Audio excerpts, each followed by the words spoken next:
Viewers. नमस्कार दर्शकों, मैं शिवा शेख और आप देख रहे हैं एमएनएस न्यूज। ब्रेक के बाद एक बार फिर स्वागत है आपका देश की खबरों में। आइए एक नजर डालते हैं हेडलाइंस की ओर।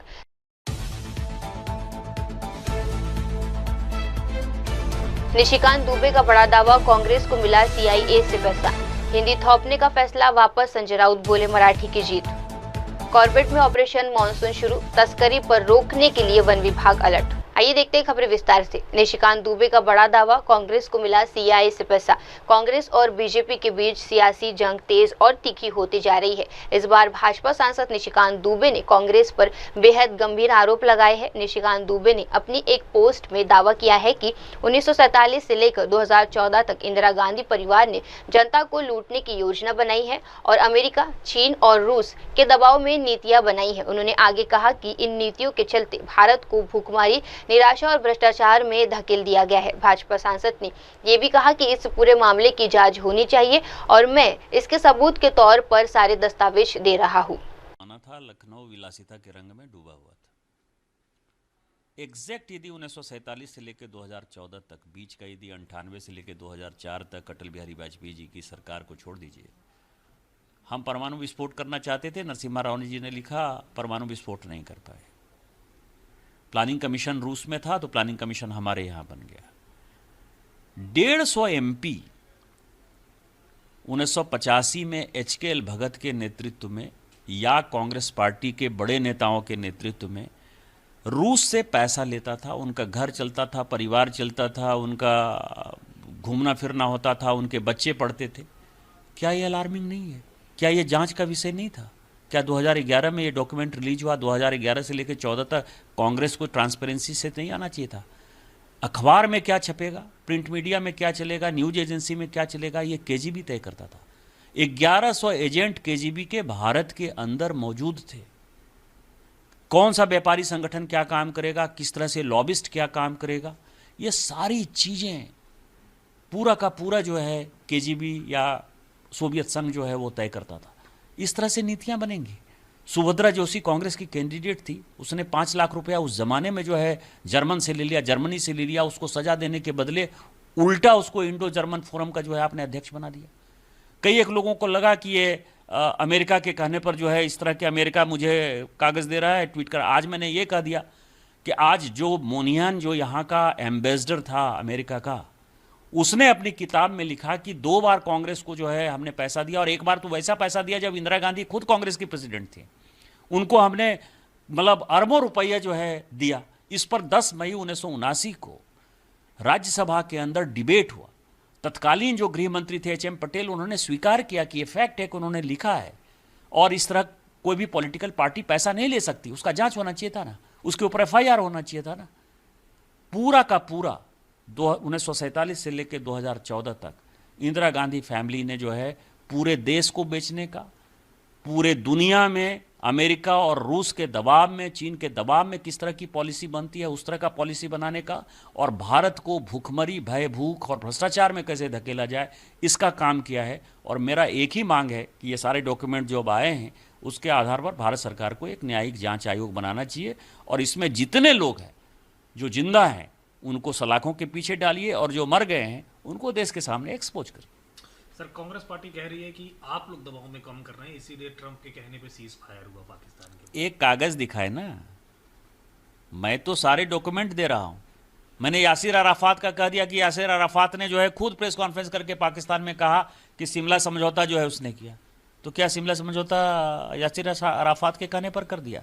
मैंने निक्सन की डायरी बता दी कि वो कह रहा है कि हमारे कहने से शिमला समझौता किया। तो क्या शिमला समझौता आपने वैसे कर दिया? आप ये बताइए ना। सार्क में जो है मैंने कई एक चिट्ठी जो है रोनाल्ड रेगन की दिखी है, वो ये कह रहा है कि अफगानिस्तान में भारत की क्या पॉलिसी होगी राजीव गांधी को वो डिक्टेट कर रहा है। तो क्या आप रेगन के कहने पर करते थे? क्लिंटन की कई एक चिट्ठी मैंने दिखा दी जो ये कह रहा है कि मनमोहन सिंह जी को उसने ये कहा। ओबामा की चिट्ठी है कि न्यूक्लियर डील जो आपने किया वो अमेरिका के दबाव में किया, आपने उसके दबाव में किया। तो क्या आप यही काम करते हैं? अपने दिल से जानिए पराये दिल का हाल। ये मोदी जी की सरकार है, न झुकती है न किसी के दबाव में आती है। पाकिस्तान ने बात किया, हमने जो है युद्ध रोका। जिस दिन पाकिस्तान हमारे ऊपर अटैक करेगा हम पाकिस्तान के ऊपर अटैक करेंगे, इसलिए हमको किसी से सर्टिफिकेट लेने की आवश्यकता नहीं। सर, एक आखिरी सवाल है, आप लगातार पूरी सीरीज दिखा रहे हैं किस तरीके से विदेशियों का दबाव रहा है भारत के अंदर। अब चूंकि सरकार आपकी है, केंद्र में 11 साल हो गए, तो आपको जीत मैंने कहा ना कि न्यायिक जांच आयोग की तो मांग कर ही रहा हूँ। आइए बढ़ते हैं अगली खबर की ओर। हिंदी थोपने का फैसला वापस, संजय राउत बोले मराठी की जीत। मुंबई में मराठी बनाम हिंदी विवाद पर शिवसेना यूबीटी की बड़ी राजनीतिक बढ़त मिली है। पार्टी के नेता संजय राउत ने दावा किया है कि राज्य सरकार ने हिंदी थोपे जाने का निर्णय वापस ले लिया है। उन्होंने इस मराठी की जीत करार देते हुए कहा कि हमने 5 जुलाई को मराठी विजय दिवस के रूप में रैली बनाने की योजना बनाई थी, लेकिन अब इसकी जरूरत नहीं है। अब हम उसी दिन एक भव्य कार्यक्रम आयोजित करेंगे। जानना चाहेंगे आपकी जो जुलूस आपका जो जुलूस होने वाला है वो कहाँ पे होने वाला है, ठाकुरगढ़ साहब से निकलने वाला है, किस तरीके से योजना बनी? देखिए, मराठी विजय दिवस, जो मराठी विजय दिवस है, हम एक साथ आ गए, पूरी मराठी जनता, राज ठाकरे, उद्धव ठाकरे, शरद पवार जी, कांग्रेस के लीडर्स, और हमने जो हिंदी जबरदस्ती यहाँ कर रहे थे प्राइमरी एजुकेशन स्कूलों में, वो अध्यादेश को हमने हटा दिया, वो पीछे ले लिया। महाराष्ट्र के लिए ये एक विजय का, एक जल्लोष का दिन है। तो 5 तारीख को हम एक मोर्चा निकालने वाले थे इस अध्यादेश, सरकारी आदेश के खिलाफ। अब उसकी जरूरत नहीं है, तो हम 5 तारीख को एक भव्य विजय जल्लोष का कार्यक्रम करेंगे, मराठी विजय दिवस। और उसमें 5 तारीख को होगा ये वर्ली में जो डोम सभागृह है, बहुत बड़ी संख्या में लोग वहाँ जमा होते हैं। वहाँ उद्धव ठाकरे जी, राज ठाकरे जी एक साथ मंच साझा करेंगे। जो महाराष्ट्र की जनता की इच्छा है कि ये 2 नेता, 2 भाई एक साथ दिखने चाहिए। मुझे लगता है 5 तारीख को ये नज़ारा पूरे राज्य को और देश को दिखेगा। ऑपोजिशन जो बाकी पार्टी को बुलाया जाएगा, शिंदे सेना भी है, बाकी सभी को बुलाया जाएगा। हम सबको बुलाएंगे, हम सबको बुलाएंगे ना। अपने आप को जो लोग मराठी मानते हैं, एकनाथ शिंदे को बुलाएंगे, अजित पवार को बुलाएंगे, देवेंद्र फडणवीस को बुलाएंगे, नितिन गडकरी को बुलाएंगे। आप नाम दीजिए, हम सबको बुला लेंगे। अपने आप को जो मराठी बोलते हैं कि हम मराठी नेता है महाराष्ट्र के, तो हम सबको बुला लेंगे। आप आइए अगर आना है तो। आइए बढ़ते हैं अगली खबर की ओर। कॉर्बेट में ऑपरेशन मानसून शुरू, तस्करी पर रोकने के लिए वन विभाग अलर्ट। उत्तराखंड के नैनीताल जिले में स्थित कॉर्बेट टाइल्स रिजर्व में पर्यटन सीजन खत्म होने के साथ ही वन विभाग ने ऑपरेशन मानसून की शुरुआत कर दी है। कॉर्बेट में के निर्देशक डॉक्टर सांकेत बडोल ने कहा कि ये इलाका बहुत संवेदनशील है और बरसात के मौसम में चुनौतियों और भी बढ़ जाती है। उन्होंने कहा कि वनों और वन्य जीवन की सुरक्षा हमारी सर्वोच्च प्राथमिकता है। इस मौसम में सड़कों का क्षतिग्रस्त होना, गतिश में रुकावट और तस्करी की कोशिश आम बात होती है। इसीलिए हम हर साल 15 जून को ऑपरेशन मानसून शुरू करते हैं। इस अभियान के तहत विशेष रूप से उन इलाकों में गतिश और निगरानी बढ़ाई जाती है जो तस्करों के लिए आसान निशाना बन सके।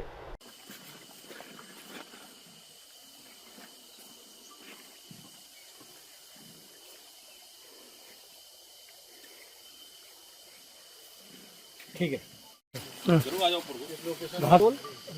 BJ4 की टीम गश्त पर रवानगी। और कोई मैसेज होगा तो BJ4 पे छोड़ दीजिएगा। BJ4 BJ5 गश्त सूचना देंगे। ठीक है। हाँ।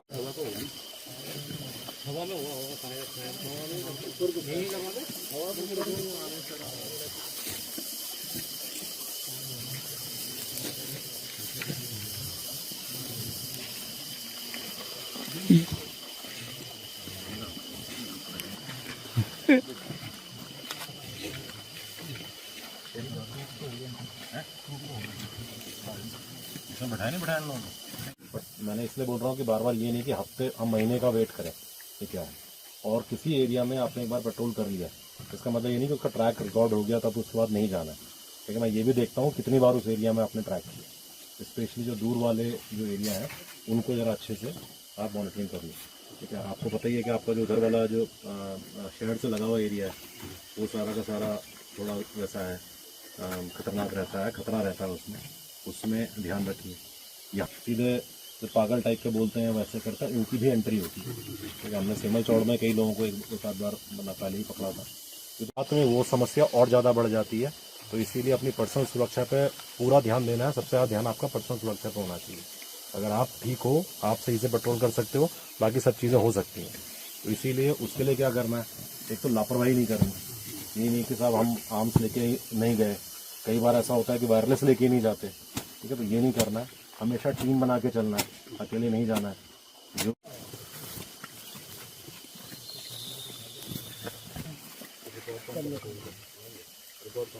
उधर ही देखो, उधर देखो।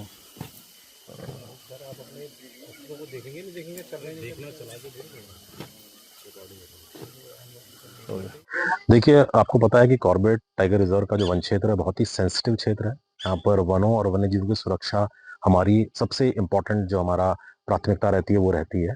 बरसात के दिनों में कुछ नए चैलेंजेस हमारे सामने आते हैं, क्योंकि ये जो लोअर पहाड़ी वाला क्षेत्र है, भाबर वाला क्षेत्र है, यहाँ बारिश बहुत होती है, बहुत तरह के नाले हैं, नदी हैं, वो सब चीज़ें रहती हैं। उसकी वजह से रास्ते जो है हमारे, जो अप्रोच रोड्स होती हैं वो सब ध्वस्त हो जाती हैं, ख़त्म हो जाती हैं। इसीलिए हम इस ड्यूरेशन में 15 जून से स्पेशली हम ऑपरेशन मॉनसून नाम का एक स्पेशल अभियान चलाते हैं, जिसके अंतर्गत हमारा मेन फोकस होता है कि जो ऐसे क्षेत्र हैं जहाँ पर एक्सेसिबल नहीं है, वहाँ पर हमारी प्रेजेंस जो है स्टाफ की वो लगातार बनी रहे। उसके लिए हमारा स्टाफ पैदल पेट्रोलिंग करता है। हम छोटे छोटे ग्रुप बना के और सारी चीज़ें उसमें उनको इक्विप करके, चाहे वो वायरलेस हो चाहे आर्म्स हो, उसके दौरान वो इन क्षेत्रों की लगातार निगरानी करते रहते हैं। इसका रोस्टर भी हमारे रेंज ऑफिसर लेवल पर और सब डिवीजन लेवल पर उसमें बनाया जाता है। इसकी जो मॉनिटरिंग है वो हम एम स्ट्राइप ऐप के द्वारा करते हैं। उसमें सारा जो डिटेल है, कौन से क्षेत्र में पेट्रोल किया गया है, कितनी दूरी उन्होंने की है, पेट्रोल की, वो सारी चीज़ें उसमें आ जाती हैं। तो ये हमारा पैदल पेट्रोलिंग का एक प्रोटोकॉल हम चलाते हैं। इसके अलावा जिन क्षेत्रों पर पैदल जाना जहाँ पर संभव नहीं होता, वहाँ पर विभागीय जो हाथी हैं हमारे, उनका भी इस्तेमाल किया जाता है। जो हमारा रिजर्वायर वाला क्षेत्र है वहाँ पर हम बोट का इस्तेमाल करते हैं। इसके अलावा जो ऐसे क्षेत्र हैं जहाँ बिल्कुल जाना संभव नहीं हो पाता, वहाँ पर हम या तो एटीवी और बाकी क्षेत्रों में ड्रोन का भी इस्तेमाल करते हैं, ताकि उन क्षेत्रों पे एक निगाह बनाई जा सके, कोई अवैध एक्टिविटी वहाँ ना हो रही हो, कोई अवैध प्रवेश ना हो रहा हो, इन चीज़ों को ध्यान दिया जाता है। देखिए, हमारा जो सबसे पहला जो इंस्ट्रक्शंस होता है हमारे जो स्टाफ है उनके लिए, कि अपनी पर्सनल सेफ्टी, अपनी जो व्यक्तिगत सुरक्षा है उसको मेंटेन करने का रहता है, कि आप उसको सुनिश्चित कीजिए। किसी भी तरह का रिस्क जो इस तरह का होता है, जो लाइफ पे थ्रेटनिंग हो जाता है, कई बार ऐसे क्षेत्रों में अक्सर ऐसी घटनाएं हो सकती हैं, संभावना बनी रहती है, उसको दूर करने का हमारा रहता है। तो उसमें हम, जैसे मैंने कहा कि वायरलेस ले जाना और आर्म्स ले जाना वो उनके लिए कंपलसरी होता है, ठीक है। उसके बाद हम उनको बियर स्प्रे एक हमारा है, उसको भी हम इस्तेमाल कर रहे हैं, ताकि अगर कोई कभी जानवर से बहुत आसपास आ जाए तो स्प्रे करके, वो बहुत पंजेंट स्प्रे होता है, उसको स्प्रे करके जानवर को दूर किया जा सके, ये भी एक प्रयास रहता है। हम स्मार्ट स्टिक का भी कुछ जगहों पे इस्तेमाल कर रहे हैं, हमने ट्रायल बेसिस पे भी इस्तेमाल किया है। उसमें एक ऑप्शन होता है कि अगर कोई बहुत जानवर पास आ जाए तो उसको एक बहुत तेज तीव्र उसका झटका भी दिया जा सकता है, इलेक्ट्रिक शॉक दिया जा सकता है, जो कि जानवर को मारता नहीं है, बट उसको झटका लगता है तो दूर हो जाता है। उस तरह की चीज़ भी की जाती है। ये सारी चीज़ें जो है, हम उसमें पेट्रोलिंग जो हमारी है उसको एम स्ट्राइप ऐप में भी हम सारी चीज़ों को ले लेते हैं। आइए बढ़ते हैं अगली खबर की ओर।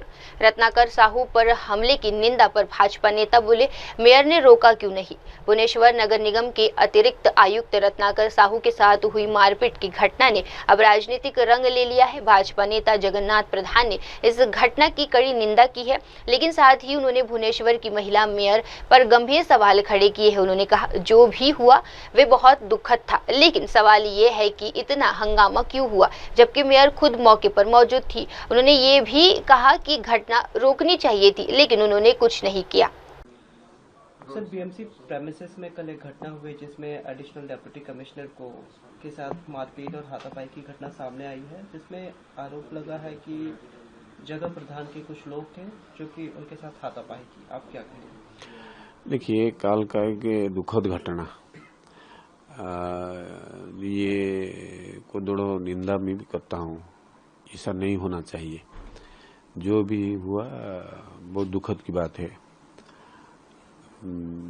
बाकी ये जो घटना हो रही थी, ये इतना क्यों ज्यादा बढ़ा, इतना हंगामा क्यों हुआ, वो सामने तो मेयर भी जो मैडम है भुवनेश्वर म्युनिसिपल कॉर्पोरेशन का, वो भी खड़ी थी। उनका सुरक्षा कर्मी के साथ ये घटना को इसी समय भी रोका जा सकता था, लेकिन मेयर जैसे इनडायरेक्टली उसको देखना चाहती थी, ऐसा होना चाहिए, ऑफिसर को मार होना चाहिए बा ऐसा कर रहे हैं कोई, वो हंगामा होना चाहिए, उनको इश्यू मिलना चाहिए। मेरे समझ में आ रहा है कि मेयर ऐसा जानबूझ के कर रही थी। सुरक्षा सिक्योरिटी सिस्टम तो बीएमसी में है ना, वो सिस्टम को बोलती तो अरे भाई ये कौन हमारा ऑफिसर को मार रहा है, थोड़ा उसको रोको, उनको अरेस्ट करो, दरवाजा बंद कर दो, कोई जा ना पाए, ऐसा हो सकता था। लेकिन मेयर मैडम ने ऐसे नहीं की, जिसके कारण ये घटना और बढ़ा। और उनका ये सीसीटीवी का फुटेज नहीं था, ये मीडिया को भेजने वाली मेयर सुरक्षा कर्मी से रिकॉर्डिंग किया गया सब वीडियो फुटेज है। बाद में मुझे पता चला इससे कुछ जानबूझ के कर रही थी, मुझे लग रहा है मेयर। ये बड़ा प्रश्न है, एक ऑफिस में ऐसा कांड हो रहा है, मेयर उसको सामने खड़ा होकर उनके सुरक्षा कर्मी के साथ देख रही थी, और बीएमसी में भी सिक्योरिटी एजेंसी भी है, सिक्योरिटी का सिस्टम है, ये क्यों फेल हुआ, ये बड़ा प्रश्न है। बाकी ये घटना के पीछे और एक कारण भी है, क्यों इतना गुस्सा में गए ये लड़का लोग, क्यों इतना हंगामा किए। इसके पीछे के जो ऑफिसर है एडिशनल डिप्टी कमिश्नर, ये के स्वच्छ साथी महिला के साथ व्यवहार खराब किया, वो झूठा आरोप के साथ वो एक वार्ड से दूसरे वार्ड को भेजने वाला था, ऐसा रिपोर्ट दे दिया। वो स्वच्छ साथी को बुला के ताकीद किया और दुर्व्यवहार भी किया। तुम लोग बस्ती में रहते हो, जुगी झोपड़ी में रहते हो, नीचे लोग हैं, तुमको कॉर्पोरेटर को सलाम करना चाहिए, उनको उनका सम्मान देना चाहिए, ऐसा करके जाओ, ये क्षमा प्रार्थना करो कॉर्पोरेट के हस्बैंड के साथ, वो हस्बैंड तुमको लाइक नहीं करता, ऐसा कुछ बात बोल रही थी स्वच्छ साथी। मैं इसके सुनने के बाद मैं भी वो ऑफिसर को फोन किया, वो ऑफिसर थोड़ा नेगेटिव में था, नहीं ऐसा नहीं हो सकता। मुझे भी इतना बोला कि अरे तुम कौन हो पूछने वाला, ये कमिश्नर को मैं दे दिया, वो तो उसको दूसरे वार्ड में भेजेंगे, कोई नहीं रुक सकता। मैं बोला कि अरे ऐसा बात क्यों कर रहे हो, मैं भी कॉर्पोरेटर था एक बार, मेरा वाइफ भी कॉर्पोरेटर थी, मैं भी बीएमसी में काम किया, मैं भी अभी पब्लिक में काम कर रहा हूं, मैं भी प्रत्याशी था, ये मेरा निर्वाचन कॉन्स्टिट्यूएंसी में मैं प्रत्याशी था।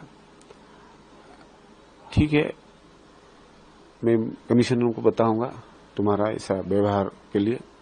कमिश्नर को भी मैं बताया ऐसा ऐसा आपका ऑफिसर मुझे बोला, और स्वच्छ साथी के साथ ऐसा किया। दूसरे एंगल में क्या, स्वच्छ साथी जो काम कर रहे थे उसके एडिशनल काम क्या है, गवर्नमेंट का जो प्रोग्राम हो रहा है उड़ीसा में, अभी अभी पीएम का प्रोग्राम था, वो स्वच्छ साथी पीएम के प्रोग्राम को गाड़ी में जो कमीशन बोलने के बाद वो बस में महिला जो मिशन शक्ति वाला महिला सब लेके गई थी।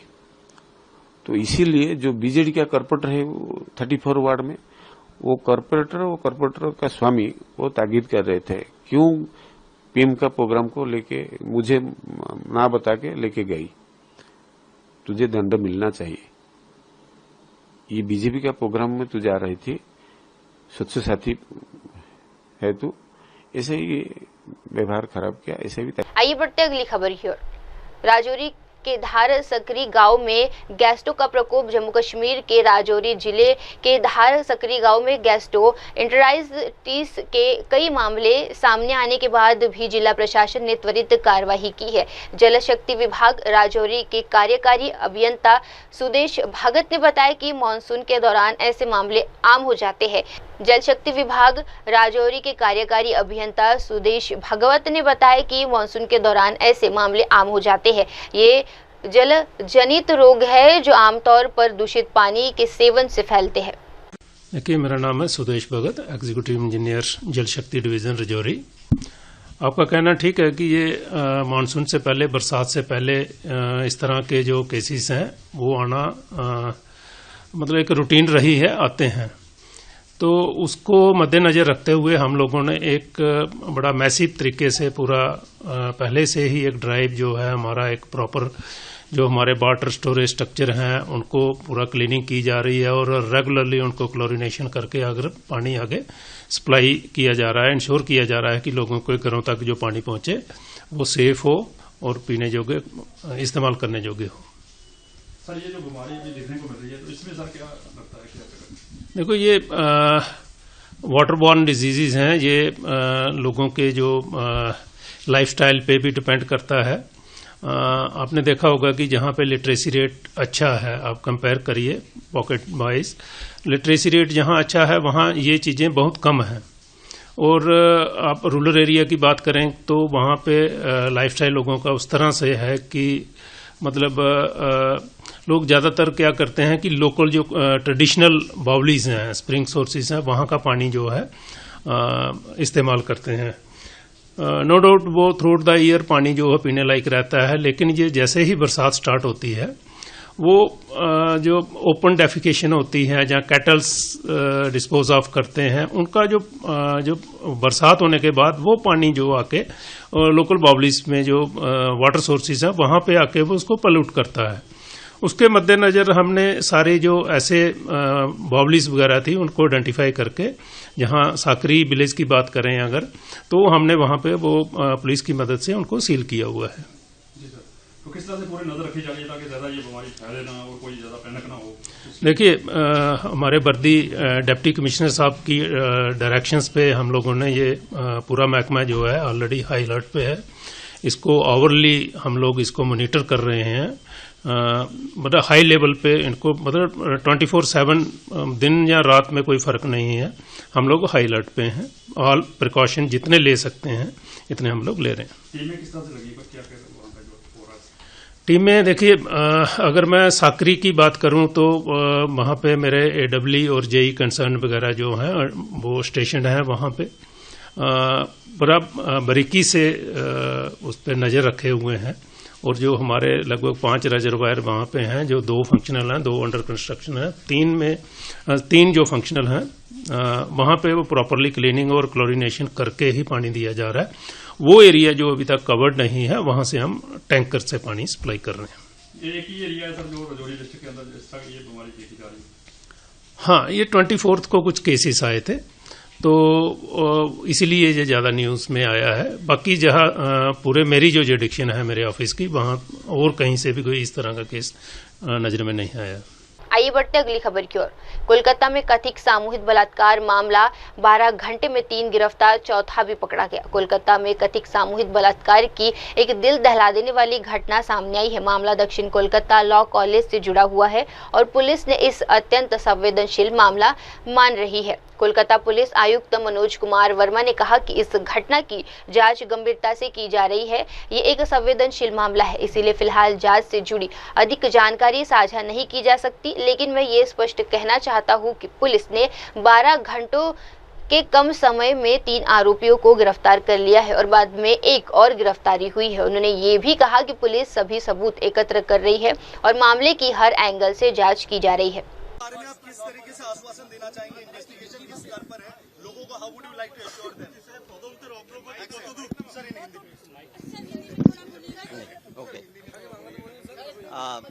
সাউথ ক্যালকাটা ল কলেজে যে কেস হয়েছে ওটা পুলিশ তদন্ত করছে।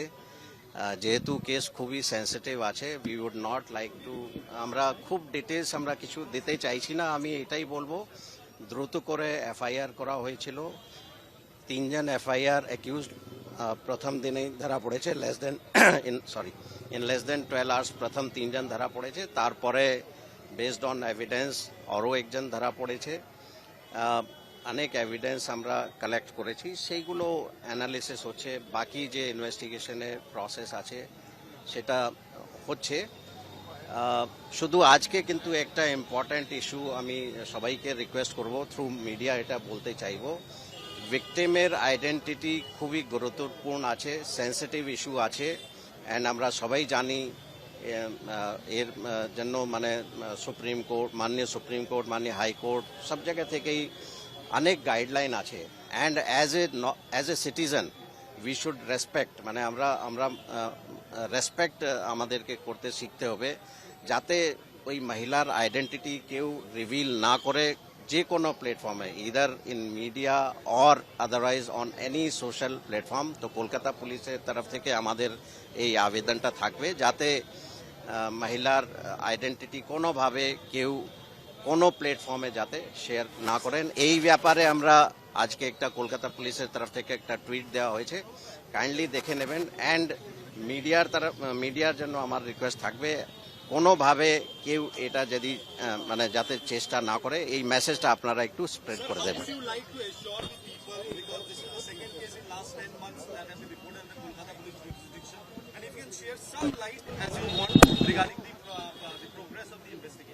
वो हिंदी में कुछ पूछना है और मैं I'll tell you। कस्बा केस हुआ है उसको लेके कोलकाता पुलिस की भूमिका को सबने ही सराहा है। क्या इसके बारे में आरजी के बाद में ये एक इम्पोर्टेंट इंसिडेंट है कोलकाता के? और किछु আমি I have noted।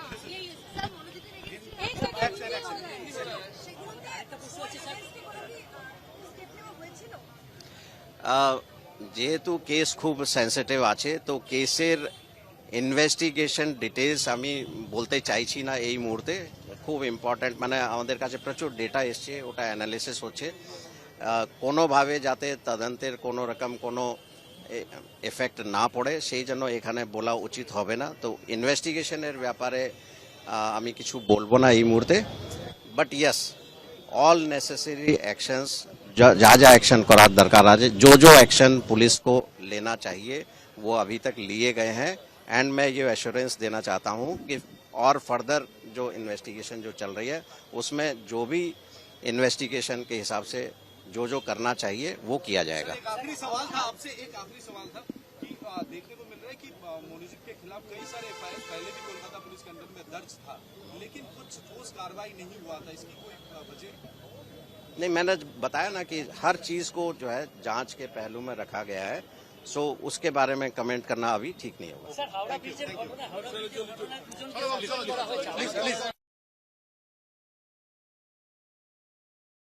आइए बढ़ते अगली खबर की ओर। नफरत फैलाने वाले असली राष्ट्र विरोधी बोले प्रियंक खड़गे। आरएसएस महासचिव दत्तात्रेय होसबोल की हालिया टिप्पणी पर राज्य के मंत्री प्रियंक खड़गे ने कड़ी प्रतिक्रिया दी है। प्रियंक खड़गे ने कहा कि बहुत स्पष्ट रूप से डॉक्टर बाबा साहेब आम्बेडकर ने अपने अंतिम भाषण में राष्ट्र विरोध लोगों को उन लोगों के रूप में परिभाषित किया जो जाति लगाकर दुश्मनी फैलाते हैं, जो सामाजिक, राजनीतिक और आर्थिक प्रगति को बाधा डालते हैं, वही असली राष्ट्र विरोधी है। खड़गे ने आगे कहा कि जो लोग समाज में सांप्रदायिक घृणा के बीज बोते हैं वे राष्ट्र विरोधी है। आज कौन ऐसा कर रहा है ये सबके सामने है। लोग हैं जो संविधान को बदलना चाहते हैं और नया आख्यान घड़ने की कोशिश कर रहे हैं। Once again reiterated that related to the RSS, after Mr. Dattatreya Hosbale made statement related to the secularism and the statement, you said RSS need to be banned and such things? Well, see, very clearly, Dr. Baba Saheb Ambedkar in his last speech has defined who is an anti-national. He very clearly says that those who create animosity by bringing in caste and those people who are going to impede the social, political and economic progress of the country, they are the real anti-national. Those people who sow the seeds of communal hatred in the society are anti-national. So who's doing that right now, sir? Instead of asking tough questions to their political outfit about job loss, about manufacturing, about Pahalgam, about external affairs, what are they doing? They want to change the words of the Constitution. They want to change the Constitution. This is the narrative they want to bring in.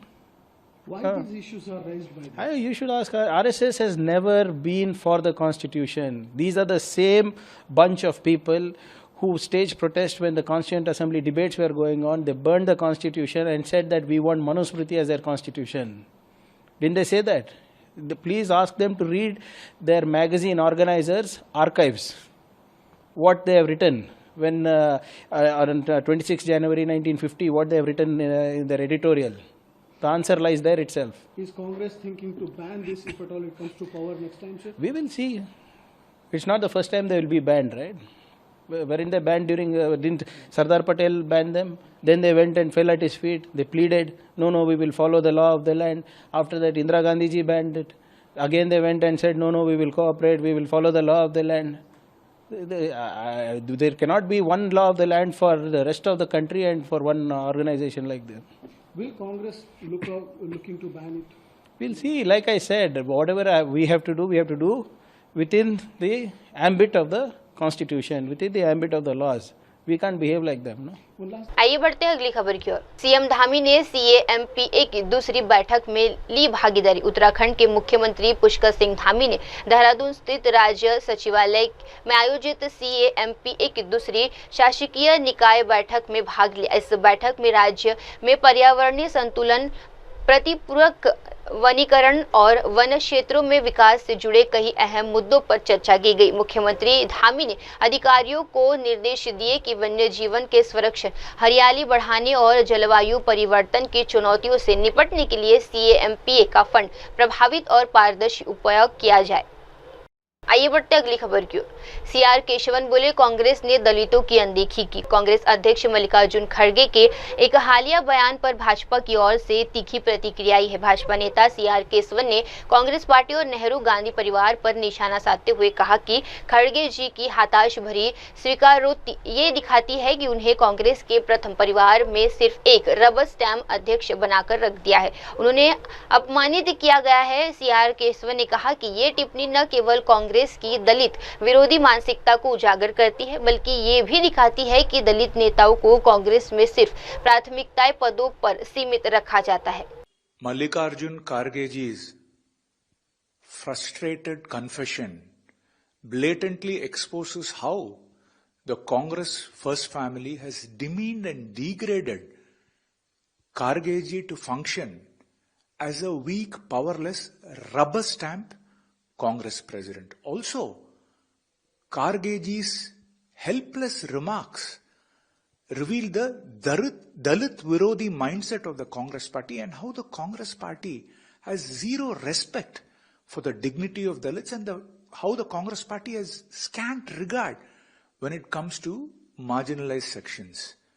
One can never forget how the Congress party had abused and ill-treated the then Congress President Sitaram Kesari ji and ousted him from the office of Congress President. And even recently, we've seen during the Wayanad elections of Priyanka Gandhi Vadra, how Mr. Kharge ji, one of the most senior Dalit leaders in the country, was kept waiting outside the door when the nomination was being filed. That is how they insulted Kharge ji. This is the track record of the Congress party when it comes to treating Dalit leaders and leaders from the marginalized sections. Also, Kharge ji's remarks unmasks how, deep the dangerous dynastic, servile, psychophancy culture has enveloped the Indian National Congress. So much so, the INC, the Indian National Congress, now best stands for Indira Nehru Congress.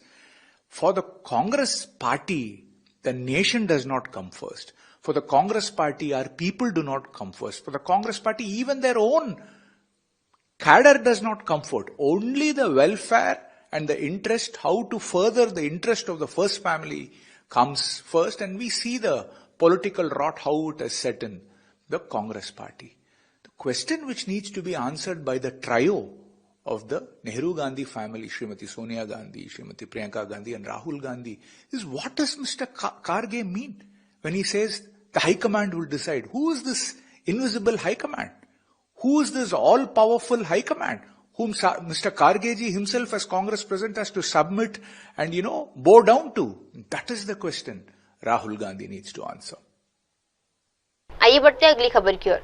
NCP नेता रोहित पवार का महाराष्ट्र सरकार पर हमला। रोहित पवार ने कहा, इस सरकार को एक बीमारी है, सत्ता पाने के लिए ये कुछ भी बोलने को तैयार रहते हैं, लेकिन जब सत्ता में आते हैं तो अपने वादों को भूल जाते हैं। उन्होंने सरकार को गजनी सरकार कहा, जिसका तात्पर्य ये है कि सत्ता हासिल करने के बाद भी पुराने वादों को भूल जाते हैं। आज महाराष्ट्र में किसान दिवस मनाया जा रहा है और रोहित पवार ने इसका उपयोग सरकार को किसानों के लिए किए गए वादों की याद दिलाने के लिए किया है। उन्होंने कहा कि किसानों की समस्या को नजरअंदाज नहीं किया जाना चाहिए और सरकार को चाहिए कि वे अपने वादे पर कायम रहे।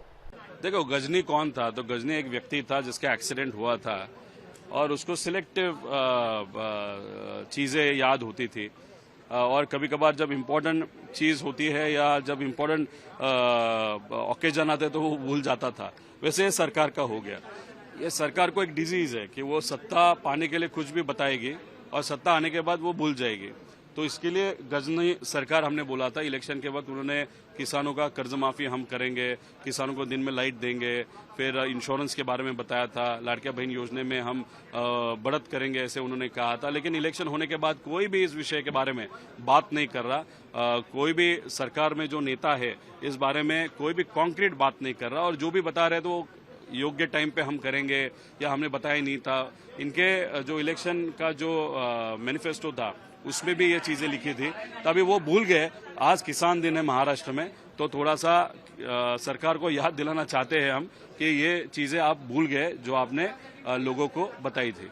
एक नया बिल जो है वो पास किए जाने की बात कही जा रही है, जन सुरक्षा बिल, जिसको लेकर लगातार विरोधक जो है वो अपोज कर रहे हैं। सत्ताधारी का ये कहना है कि ये अधिवेशन में इस पर बात की जाएगी और जल्दी इसे टेबल किया जाएगा। क्या बिल में जो है कमियां हैं वो आपको लगता है? नहीं, एक तो बहुत डेंजरस बिल है, उसको लाने की जरूरत नहीं। एक साइड जो अपने अमित जी है, अमित शाह जी, जो देश के होम मिनिस्टर है, वो बता रहे हैं कि 26 तक पूरा नक्सलवाद खत्म हो जाएगा और दूसरे बाजू को उनका ही सरकार महाराष्ट्र में ऐसा कह रहा है कि नक्सलवाद अभी बढ़ते जा रहा है, इसलिए ये कायदा लाना है। अभी अगर कायदा अगर आप पढ़ोगे तो उसमें ऐसे कुछ कलम हैं जहां पे लोग डेमोन्स्ट्रेशन नहीं कर सकते, कोई भी आंदोलन नहीं कर सकता, कोई भी अपनी बात जो संविधान का आपका हक है वो इस्तेमाल नहीं कर सकता। ये चीजें बहुत डेंजरस है और अगर उसमें ऐसे भी प्रोविजंस के आपकी अगर जमीन हो, प्रॉपर्टी हो, वो भी उसका कब्जा ये सरकार वहां पे ले सकती है। तो बहुत डेंजरस सिचुएशन हो सकती है। आगे जाके जो संविधान है, जो हमारा बेस है, जिसके कारण हम बात कर सकते हैं, तो वही हमारा जो हक है, लोगों का हक है, वो निकल जाएगा। सर, एक आखिरी सवाल, अबू आजमी के एंटीसिपेटरी बेल जो है वो कोर्ट ने रिजेक्ट कर दिया। औरंगजेब पर कमेंट जिस तरीके से किया गया था उसके बाद कोर्ट का वो एक्शन है। सरकार इस पर अभी तक सरकार का ये स्टैंड है कि इस पे जो है कानूनी कार्रवाई वो की जाएगी।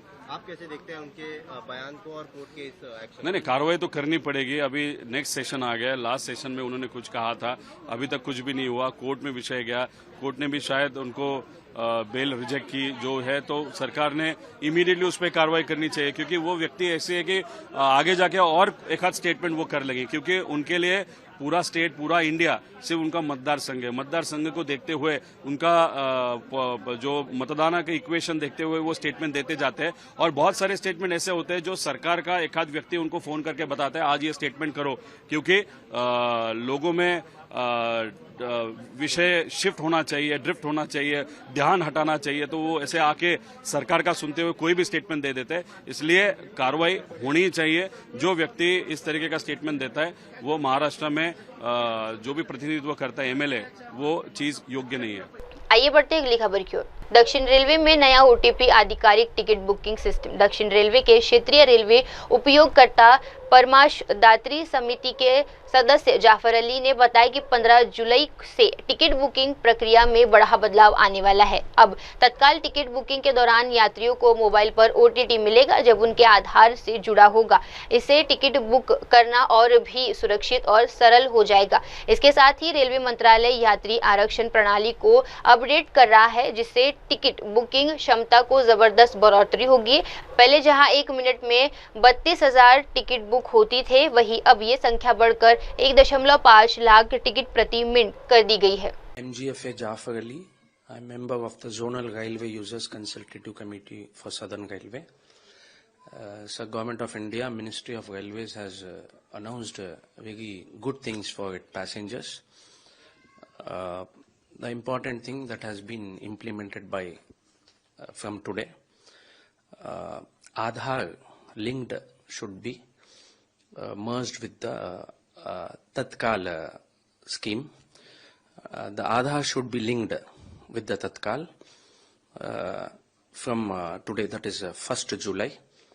And it is very important, the thing is, from 15th of July, if you book the tickets through Tatkal, the OTP will come to your mobile, which is connected with the Aadhaar.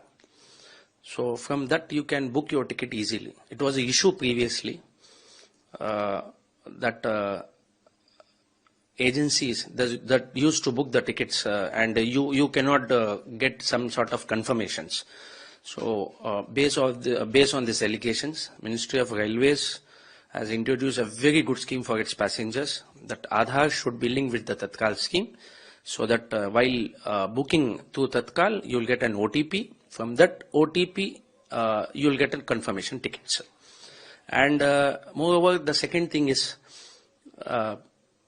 when you get the confirmation only by 4 hours of your time of journey. Now, Southern Government of India, Ministry of Railways, the Railway Board has recommended to the Ministry of Railways that 4 hours is increased by 8 hours. By you are going to your destination by 2 p.m. in the noon.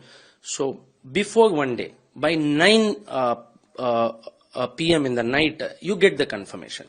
So it's a very basic news, sir. And you can plan your journey 8 hours before. Whether it is confirmed, is it not confirmed, you can plan journey 8 hours before. I think this is a historic announcement by the Indian Railways. As a member of ZRUCC, I want to thank Ashwini Vaishnav, Minister for Railways, and the Railway Board. And sir, the important thing, one more important thing to the passengers is, Government of India, Ministry of Railways as upgrading the passengers reservation system. What is the passenger reservation system? So per minute, 32,000 tickets used to be booked all over the country. Now they are upgrading the system in per minute. In future, I think within some months it is going to be implemented. So per minute, 1.5 lakhs tickets will be booked. So website and all things to the railway, they are in 5G, 6G speed, we can say they are generating it. So per minute, 1.5 tickets throughout the country can be booked. I think that is quite a historic thing. And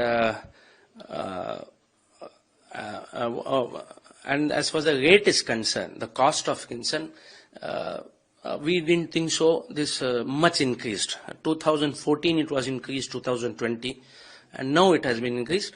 And the thing is, AC coaches, 1 kilometer, Railway Ministry have increased only 2 paisa. 1 kilometer 2 paisa for AC coaches, and non-AC mails and express 1 kilometer 1 paisa. I don't think so that will more affect the low class passengers. who travel in a non-AC or any. And second class, as far as second class is concerned, 500 kilometers, there is no extra cost. Only 501, half paisa per kilometer. Only half paisa per kilometer. And as far as suburban trains are concerned, rates have not been increased. So this is the historic thing by the Indian Railway that is quite welcomeable. As far as I am the member of Zonal Railways Consultative Committee, I welcome it, and I thank Government of India, Ministry of Railways, Minister for Railways Ashwini Vaishnoji for this initiative, sir. Thank you. आइए बढ़ते अगली खबर की ओर। प्रमोद तिवारी बोले, शिक्षा पर पड़ेगा बुरा असर। कांग्रेस सांसद प्रमोद तिवारी ने भाजपा सरकार की इस नीति की कड़ी निंदा की है। प्रमोद तिवारी ने कहा, कांग्रेस सरकार ने लगभग हर गांव में प्राथमिक विद्यालय खोले थे, कुछ बड़े गांव में तो 1 से अधिक स्कूल भी थे, लेकिन अब भाजपा सरकार ने विलय नामक एक नई पहल शुरू की है, जिसके तहत 2 या 2 से अधिक स्कूलों को एक में मिला दिया जाएगा। उन्होंने बताया कि इस कदम से स्कूलों की संख्या कम हो जाएगी, जिससे शिक्षा के स्तर पर प्रतिकूल असर पड़ेगा। तिवारी ने इसे निंदनीय कदम करार दिया और कहा कि इससे खासकर ग्रामीण और छोटे गांव के बच्चों को शिक्षा से वंचित होने का खतरा है। कि गरीब का बेटा बेटी पढ़ लिख ले। पहले स्कूलों के लिए 5-5, 7-7 किलोमीटर का लंबा सफर तय करना पड़ता था। कांग्रेस सरकारों ने हर गांव में प्राथमिक विद्यालय खोले। यही नहीं, जो बड़े गांव थे उनमें 1, 2, 3 खोले, जिससे घर से विद्यालय की दूरी ज्यादा न रहे और गरीब का बच्चा वहां निःशुल्क पढ़ सके। परवार है भाजपा की सरकार, आप नहीं चाहते कि गरीब का बच्चा पढ़े, और इसीलिए उन्होंने एक काम किया है, एक नया शब्द ढूंढा है, मर्जर, यानी 2 विद्यालय एक में मर्ज किया जाए। जरा भाजपा के लोगों को जरा थोड़ी तो बुद्धि आ जाए। जब एक दूसरी जगह मर्ज होगा तो वो तो बंद हुआ ना, तो क्या कर रहे हैं, शिक्षा का जो विस्तारीकरण था उसे रोक के उसे खत्म कर रहे हैं।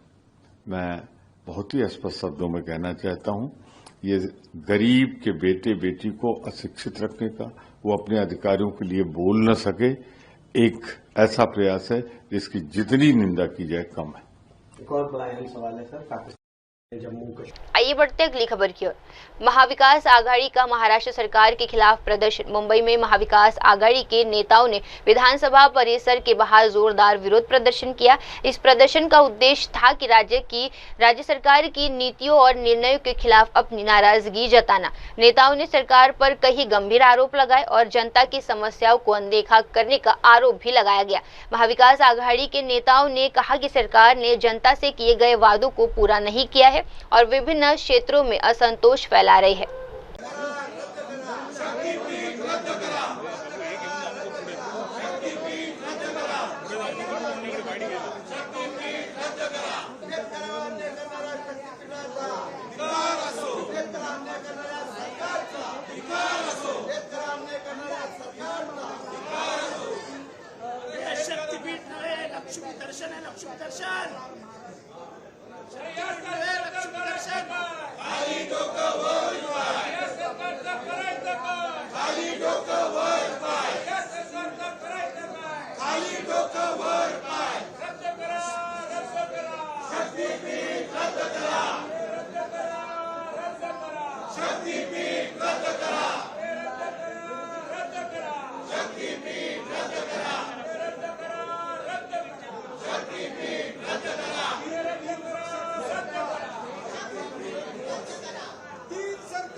पैसे खाते बकास चकास पैसे रद्द करा शक्तिपीठ रद्द करा शक्तिपीठ रद्द करा। आइए बढ़ते हैं अगली खबर की ओर। गोवा के मुख्यमंत्री ने बैंकर्स मीट में लिया हिस्सा। गोवा के मुख्यमंत्री प्रमोद सावंत ने ताज विवांता पणजी में आयोजित गोवा राज्य ग्रामीण आजीविका मिशन के बैंकर्स मीट में हिस्सा लिया। इस महत्वपूर्ण कार्यक्रम में उत्तर और दक्षिण गोवा के बैंक शाखा प्रबंधक एकत्रित हुए, जिसका मुख्य उद्देश्य ग्रामीण क्षेत्रों में ऋण वितरण और आजीविका परियोजनाओं को सुदृढ़ बनाना था। मीट में वित्तीय समावेश, ऋण की पारदर्शिता और किसानों तथा ग्रामीण उद्यमियों के लिए बैंकिंग सुविधाओं को आसान बनाने पर गहन चर्चा हुई। Linkage and enterprise financing under DAY NRLM.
Thank you, everyone. Kindly be seated.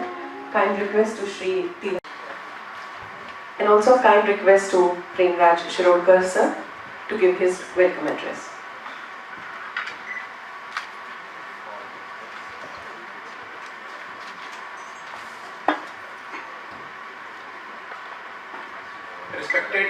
आइए बढ़ते हैं अगली खबर की ओर।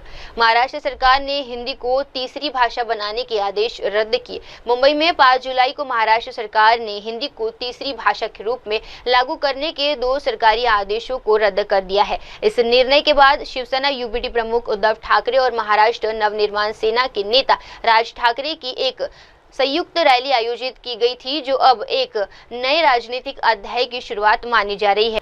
रैली में भाजपा नेता राम कदम ने कहा, दरअसल देवेंद्र फडणवीस सरकार ने उद्धव ठाकरे के उस फैसले को रद्द कर दिया है जिसके तहत बच्चों को हिंदी सीखना अनिवार्य कर दिया गया था। ये फैसला महाराष्ट्र के बहुभाषी सामाजिक ताने बाने के लिए सकारात्मक है। नहीं, किसी को जल्लोश करना है तो उनको मुबारक, पर जल्लोश इस बात का हो कि जिस उद्धव ठाकरे ने जबरन छोटे छोटे बच्चों पर हिंदी भाषा सीखो इस प्रकार के जुल्म ढाए थे, आदरणीय देवेंद्र फडणवीस सरकार ने उनका फैसला निरस्त किया और वो छात्र अपनी पसंदीदा भाषा को चुन सकता है। उसके माता पिता तय करेंगे कि उनका छात्र कौन सी भाषा चुने। यह नैतिक अधिकार देवेंद्र जी ने दिया। जबरदस्ती करने का काम उद्धव ठाकरे ने किया, तो इनकी वो जबरदस्ती का फैसला निरस्त हमारी सरकार ने किया, तो इस बात का जल्लोश हो। और ये कौन सा तरीका?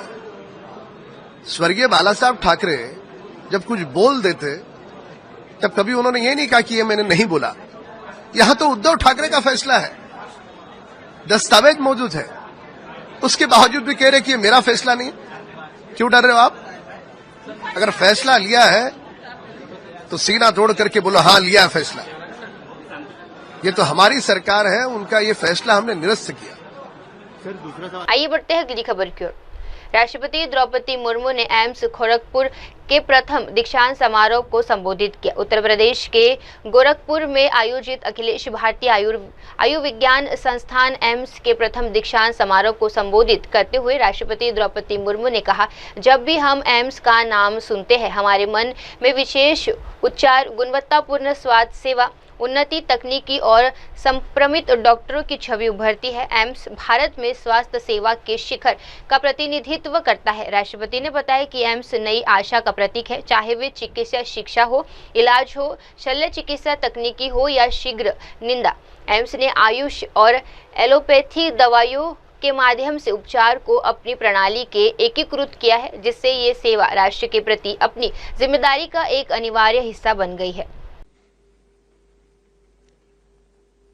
एम्स गोरखपुर के इस प्रथम दीक्षांत समारोह में उपस्थित उत्तर प्रदेश की राज्यपाल श्रीमती आनंदीबेन पटेल जी, मुख्यमंत्री योगी आदित्यनाथ जी, केंद्रीय स्वास्थ्य और परिवार कल्याण राज्य मंत्री श्रीमती अनुप्रिया पटेल जी, संसद सदस्य Shri Ravi Kishan ji, president AIIMS Gorakhpur Shri Deshdeepak Verma ji, executive director major general doctor Vibha Dutta ji, संकाय सदस्यगण, प्राध्यापकगण, सभी डॉक्टर्स और नर्सेस, गणमान्य अतिथियों, प्यारे विद्यार्थियों, देवियों और स्वजनों, नमस्कार। एम्स गोरखपुर के पहले दीक्षांत समारोह के विशेष अवसर पर आप सबके बीच आकर मुझे अत्यंत प्रसन्नता हो रही है। आज उपाधि प्राप्त करने वाली विद्यार्थियों को मैं बधाई देती हूँ। स्वर्ण पदक विजेताओं को मैं विशेष बधाई देती हूँ। आज का ये कार्यक्रम केवल एक आयोजन नहीं, शिक्षा, सेवा और समर्पण के मूल्यों के प्रति निष्ठा व्यक्त करने का महत्वपूर्ण अवसर है। मैं एम्स गोरखपुर के सभी डॉक्टर्स, नर्सेस, संकाय सदस्यों, विद्यार्थियों, अभिभावकों और कर्मचारियों को इस दीक्षांत समारोह में आयोजन के लिए बहुत बहुत बधाई देती हूँ। एम्स का नाम सुनते ही मन में विश्व स्तरीय इलाज, उत्कृष्ट चिकित्सा सुविधा, आधुनिक टेक्निक और समर्पित डॉक्टरों की एक छवि आंखों के सामने उभरती है। एम्स संस्थान भारत की चिकित्सा क्षमता के प्रतीक है। यहाँ हर मरीज को उम्मीद की नई किरण दिखाई देती है। एम्स ने भारत में चिकित्सा शिक्षा, अनुसंधान और उपचार के क्षेत्रों में उच्चतम मानक स्थापित किए हैं। चाहे सर्जरी की नई टेक्निकी हो, अर्ली डायग्नोस्टिक्स के उपकरण हो या फिर आयुष और एलोपैथी के समन्वय से बीमारियों का इलाज, एम्स ने नवाचार को अपने कार्यशैली का हिस्सा बनाया है। हम विश्वास के साथ कह सकते हैं कि देश का पहला एम्स स्थापित करने का जो उद्देश्य था, उसे पूरा करने में सभी एम्स संस्थान सफल रहे हैं। एम्स संस्थान आज गुणवत्ता, सेवा और नवाचार के केंद्र बन गए हैं। एम्स गोरखपुर इस परंपरा को सफलतापूर्वक आगे बढ़ा रहे हैं। इस संस्थान ने बहुत कम समय में शिक्षा, अनुसंधान और चिकित्सा सेवाओं के क्षेत्र में उल्लेखनीय प्रगति की है। यह संस्थान हर वर्ग के नागरिकों के लिए सुलभ और सस्ती स्वास्थ्य सेवाएं उपलब्ध करवा रहा है। इसीलिए मैं इस संस्था को बहुत बहुत धन्यवाद देती हूँ। चाहे कोई गरीब हो, ग्रामीणों हो या शहरी नागरिक, इस संस्थान में सबके लिए समान गुणवत्ता का इलाज उपलब्ध है। मुझे बताया गया है पूर्वी उत्तर प्रदेश, सीमावर्ती बिहार और नेपाल के लोगों के लिए उत्कृष्ट चिकित्सा सेवा के केंद्र के रूप में एम्स गोरखपुर प्रसिद्ध हो रहा है। इस अवसर में पर सभी डॉक्टर्स से कहना चाहूंगी, चिकित्सा लोगों की सेवा करने के साथ साथ देश की सेवा का माध्यम भी है। डॉक्टरों का समाज और देश के विकास में अत्यंत महत्वपूर्ण योगदान होता है। ये केवल रोग का इलाज नहीं करते, बल्कि एक स्वस्थ समाज की नींव भी रखते हैं। जब देश के नागरिक स्वस्थ होते हैं तो उनकी कार्य करने की क्षमता भी बढ़ती है और ये राष्ट्रों की उन्नति में भागीदारी बन सकते हैं। इसके लिए जरूरी है कि डॉक्टरों की सेवाएं ग्रामीणों और दूर दराज क्षेत्रों में भी उपलब्ध हो। देवियों और स्वजनों, गोरखपुर और देश के अन्य स्थानों पर एम्स की स्थापना इस उद्देश्य के साथ की गई है कि देश के हर कोने में उत्कृष्ट चिकित्सा, शिक्षा और स्वास्थ्य सेवाएं सुलभ हो। आज पूरे देश में अनेक एम्स कार्यरत है, जिनके द्वारा स्थानीय लोगों को उच्च गुणवत्ता की स्वास्थ्य सेवाएं मिल रही है। साथ ही स्वास्थ्य सेवा के क्षेत्र में रोजगार और शिक्षा के अवसर भी बढ़े हैं। विदेशों से भी मरीज भारत में इलाज के लिए आते हैं, क्योंकि यहाँ इलाज न केवल सुलभ है बल्कि गुणवत्तापूर्ण भी है। मेडिकल टूरिज्म को बढ़ावा देने में एम्स जैसे संस्थानों की निर्णायक भूमिका रही है। भारत में इलाज का खर्च अन्य के कई देशों की तुलना में बहुत ही कम है, जिसके कारण विदेशों से भी लोग इलाज के लिए यहाँ आते हैं। ये भारत का एक गौरव का गाथा है, बहुत खुशी की बात है। एम्स की पारदर्शिता, नैतिकता और अनुसंधान आधारित इलाज प्रणाली ने इसे वैश्विक मंच पर एक प्रतिष्ठित संस्थान बना रहे हैं। मुझे विश्वास है कि एम्स गोरखपुर सहित देश के सभी एम्स संस्थान भारत को एक वैश्विक चिकित्सा केंद्र के रूप में स्थापित करने में अग्रणी भूमिका निभाएंगे। प्यारे विद्यार्थियों, एक डॉक्टर का व्यवहार भी मरीज की मानसिक और शारीरिक स्थिति पर गहरा प्रभाव डालता है। आज आप डॉक्टर बन गए हैं। आप जब इस करियर के अलावा आप दूसरे आपको अपना आर्थिक और सामाजिक उत्थान करने के लिए बहुत सारे विकल्प, बहुत सारे ऑप्शन था, लेकिन आप इस प्रोफेशन को, इस करियर को चुना। इसीलिए मैं समझती हूँ आपके मन में कहीं ना कहीं सेवा भाव का और आपके परिवार भी सेवा भावना का है, इसीलिए आप इस करियर को चुना। इसीलिए आपको मैं धन्यवाद देना चाहती हूँ। एक संवेदनशील डॉक्टर न केवल दवा से बल्कि अपनी व्यवहार से भी मरीज को जल्दी ठीक होने से मदद करती है। साक्ष्य दर्शाते हैं कि सहानुभूतिपूर्ण देखभाल से मरीज की हालत में तेजी से सुधार होता है। इसी तरह डॉक्टर के धैर्य और समर्पण की भावना समाज में एक आदर्श प्रस्तुत करती है, जिससे अन्य लोगों भी प्रेरित होते हैं। डॉक्टर एक प्रोफेशन नहीं है, ये एक सेवा होता है। इसका कोई 24 आवर्स सेवा ये ट्रांसफरेबल नहीं है। कभी आप रात में थका हारा सोए हैं, आधी रात को कोई टेलीफोन किया, फिर आपको जाना पड़ता है। आप 2 घंटा काल सो सकते हैं, लेकिन आप आज जो सो जाएंगे तो एक जिंदगी चली जाएगी। आप खाने का एक निवाला लिए हैं, आपको कोई टेलीफोन आया तो शायद आप वो खाना खा के थोड़ा रेस्ट करके जाएंगे तो वो जिंदगी शायद नहीं रहेगा। इसीलिए ये एक इमरजेंसी सर्विस है। इसीलिए हमारे यहाँ अभी भी डॉक्टरों को भगवान मानते। हम भगवान को देखे नहीं, हम कभी सुने हैं, लेकिन चलते फिरते भगवान जिसके कदमों के नीचे अपने मरीजों को फेंक देते हैं कि डॉक्टर साहब इसको बचाओ, उनके पास कुछ आर्थिक व्यवस्था है कि नहीं, उनके पास कुछ है कि नहीं, आपको सोचना पड़ेगा और उसको जिंदगी को बचाना पड़ेगा। यही मानवता है, यही डॉक्टर है।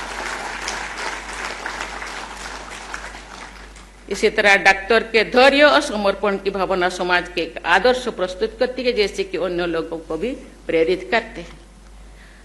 डॉक्टर्स को अनेक चुनौतियों का सामना भी करना पड़ता है, लेकिन एम्पैथी के महत्व को समझना आवश्यक है।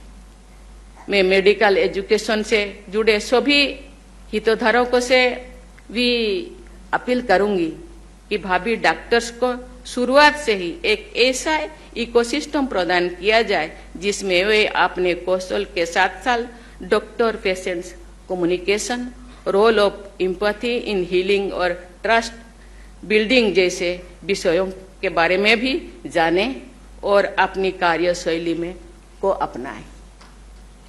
इसीलिए आप डॉक्टर बने हैं, बहुत सारे परिस्थिति का सामना करना पड़ता है, क्योंकि डॉक्टर होने के बाद आप कितना धनवान हुए, आप कितना सामाजिक सम्मान आपको मिला, लेकिन आप कोई पेशेंट, दरिद्र पेशेंट हो या कोई भी पेशेंट के चेहरे पे या उनके फैमिली के चेहरे पे जो मुस्कान आपको देखने को मिलेगा, शायद वो कोई अर्थ से उसको कंपेयर नहीं किया जा सकता है। जो सुकून मिलेगा, जो खुशी मिलेगा, जो चेहरा से मुस्कान से, शायद वो खुशी शायद कोई आर्थिक रूप से या सामाजिक रूप से उसको कंपेयर नहीं किया जा सकता। इसीलिए आप जो चुने हैं, आपको धन्यवाद देना चाहती हूँ, लेकिन इस चीज को आपको जिंदगी भर निभाना है। तो आप जो, क्योंकि डॉक्टर का ऑफिशियली रिटायरमेंट होने के बाद डॉक्टर के भी रिटायर नहीं होते, जिंदगी भर ये सेवा आपको मिला है। इसीलिए आपके पेरेंट्स को आपको भी धन्यवाद देना चाहती हूँ। आप सेवा करते रहिए।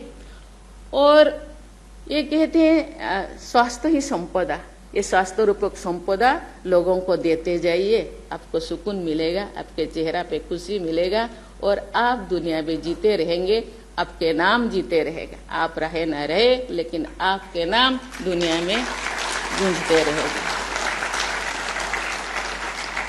आपके करियर और जीवन में ये हमेशा याद रखें कि चिकित्सा केवल एक प्रोफेशन नहीं, बल्कि मानवता की सेवा है। आज जहां भी कार्य करें, करुणा और ईमानदारी को अपने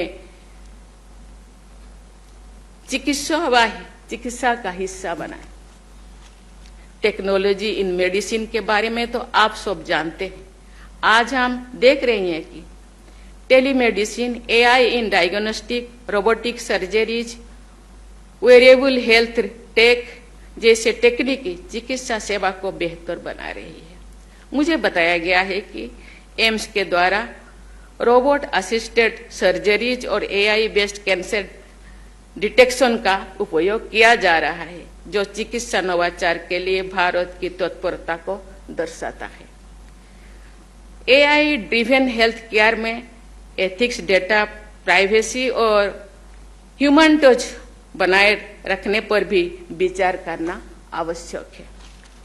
प्यारे विद्यार्थियों, आप आज जिस मुकाम पर पहुंचे हैं, ये आपकी मेहनत और दृढ़ संपर्क का परिणाम है, लेकिन आपकी सफलता में आपके माता पिता और आपके शिक्षकों की भूमिका में आप कभी कमी नहीं है, आप उसको भूलना नहीं है।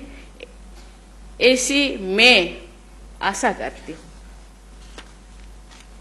साथ ही मैं आप सभी से अपेक्षा करती हूँ कि आप अपने ज्ञान का उपयोग केवल अपने करियर में आगे बढ़ने के लिए ना करें, आप समाज के उन वर्गों के लिए भी कार्य करें जिन्हें चिकित्सा सेवाओं की सर्वाधिक आवश्यकता है। कई ग्रामीणों तथा आदिवासी क्षेत्रों में वंचित समुदायों के लिए अब भी उच्च स्तर की स्वास्थ्य सेवाएं की कमी है। इस एम्स संस्थान किस परिकल्पना के साथ, किस भावना के साथ बनाया गया है, मैं चीफ मिनिस्टर के साथ जो बात कर रही थी मैंने सुनी। एक ऐसे वाला बीमारी जो 1 से 15 साल के बच्चों, जो गरीब बच्चों, क्योंकि उनके पास ना रहने का, ना खाने का, ना स्वच्छता का कुछ व्यवस्था था, उन बच्चों को हो रहा था। मैंने सुना वो बीमारी अभी खत्म हो गया है। इसलिए इस संस्था को बहुत बहुत धन्यवाद। मुझे विश्वास है कि आप इस बारे में विचार करेंगे और ऐसे क्षेत्रों और लोगों के लिए अच्छे स्वास्थ्य सेवा की दिशा में कार्य करेंगे। मैं आशा करती हूं कि आप सब अपने कार्य से एम्स गोरखपुर और देश का नाम रोशन करेंगे। आप सभी के उज्जवल भविष्य के लिए मैं अनंत शुभकामनाएं देती हूँ। धन्यवाद। जय हिंद, जय भारत।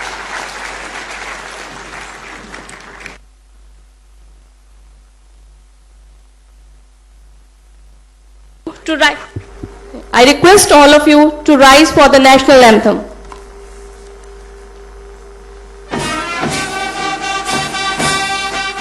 अब वक्त हो चला है दर्शकों छोटे से ब्रेक का। ब्रेक के बाद भी जुड़े रहिए, देखते रहिए मेरे सहयोगी मिनल के साथ देश की तमाम बड़ी खबरें। धन्यवाद। नमस्कार, मैं हूं Abhishek Bachchan. Keep watching MNS news.